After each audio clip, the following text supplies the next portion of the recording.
Récemment, les médias britanniques ont rapporté que Bo Xilai et son épouse étaient impliqués dans de nombreux meurtres politiques, y compris la préparation et l'application du célèbre crash aérien de Dalian.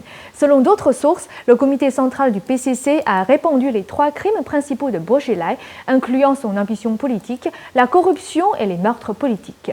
Les observateurs extérieurs discutent ce que Hu Jintao et Wen Jiabao peuvent faire pour éviter la vengeance future de leurs ennemis politiques. Ils devraient sortir des luttes internes du PCC et dénoncer les crimes de Bo Xilai contre les droits de l'homme et en faire un exemple de procès pour l'histoire. Le 7 mai 2002, un avion en provenance de Pékin s'est écrasé près de Dalian, causant la mort de ses 112 passagers. Récemment, le journal Oriental de Hong Kong citait un rapport du Daily Mail anglais sur les victimes de ce crash. L'une des victimes était Li Yanfeng, l'assistante spéciale de la division personnelle du ministre chinois de la Sécurité publique. Son mari, Han Xiaoguang, était très proche de Dong Shanghai, alors secrétaire du parti de la ville de Dalian et ministre de la propagande. Tous deux étaient des ennemis mortels de Bo Xilai. Le rapport officiel de l'époque déclarait que l'accident avait été causé par une tentative de fraude à l'assurance de Jiang Peilin. L'observateur Jiang Weiping cite des sources de Dalian selon lesquelles Jiang Peilin était membre de la police secrète et était en étroite collaboration avec Bo Xilai et Gu Kalai. Jiang Peilin aurait servi de bouc émissaire et n'était pas au courant des bouteilles de pétrole. La cible de l'attaque était Li Yanfeng, qui avait de l'influence à Pékin et représentait une menace pour le couple de Bo Xilai. Des informations récentes pointent 3 crimes majeurs de Bo Xilai: ses ambitions politiques, la corruption et les meurtres politiques. Comme on le sait maintenant, les 2 subordonnés de Wang Lijun ont été tués par des hommes de Bo Xilai. Pour Shen Pokong, un autre observateur, beaucoup de responsables du PCC ont commis des délits économiques ou criminels. Condamner Bo Xilai sur de telles accusations laisserait de la place au doute.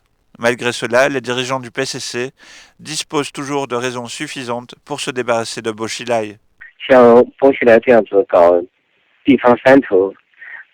另立中央或者设立第二中央，或者跟周永康等人勾结设立第二中央，我想就连中共的党纪也是所不容的。 Selon lui, le plus grand problème de Hu Jintao et Wen Jiabao est de franchir les obstacles de Zhou Yongkang. Ils doivent dépasser les luttes internes et chercher l'aide du peuple. 比如说在党内先重新平说胡耀邦，然后再平反赵紫阳。 这2个问题如果能解决，那顺理成章的，他们就可以，按他们的话来说，就是可以平反六四，平反法轮功，然后竟然还可以解决跟台湾、香港有关的问题，解决跟西藏、新疆相关的问题，竟然也可以摆脱国际孤立局面。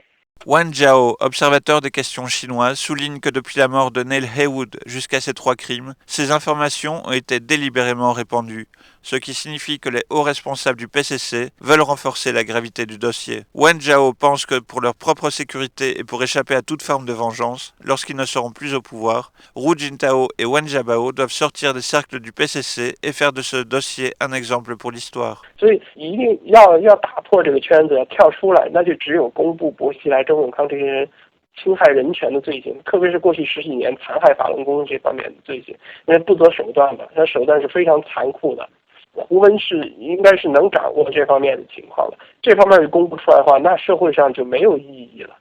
一旦把这方面的这个证据昭告天下的话，那不对于你怎么处置薄熙来、周永康绝对不会有任何意义。 Wang Jiao souligne que Hu Jintao et Wen Jiabao sont inquiets de voir s'effondrer le PCC une fois que les crimes de prélèvement forcé d'organes sur les pratiquants de Falun Gong seront révélés. En fait, le jugement du régime communiste, c'est ce vers quoi tend l'histoire aujourd'hui. Dossiers interdits, NTD.